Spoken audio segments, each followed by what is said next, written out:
আপনারা দেখছেন এটি একটি 4 ডার্ট ব্লাউজ। এখানে 4টি ডার্ট দেওয়া আছে। এখান থেকে বরাবর ডার্ট একটা উঠেছে, মিডিলে দেখুন ডার্টটা জয়েন আছে, জয়েন করে দিকে যাচ্ছে, নিচে আছে, নিচের এখান থেকে দেখুন এই যে এটা চলে গেছে এত দূর, আর উপরের পোর্শনে এখান থেকে এটা নেমেছে এত দূর। এটা একটা 4 ডার্ট ব্লাউজ। ব্যাক পার্টে দেখুন, ব্যাক পার্টের এখানে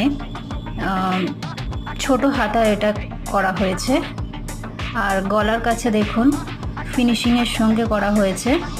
আর এখান থেকে দেখুন এটা হাতে হেম করা হয়েছে। ব্লাউজ এইভাবে পট্টি দিয়ে উল্টানোর পর যখন হাতে আপনারা করবেন তখন ফিনিশিংটা খুব সুন্দর হয়। চাইলে এখন আপনারা সেলাইও দিয়ে দিতে পারেন এখানে, কিন্তু হাতে হেম করলে ফিনিশিংটা খুব সুন্দর হয়।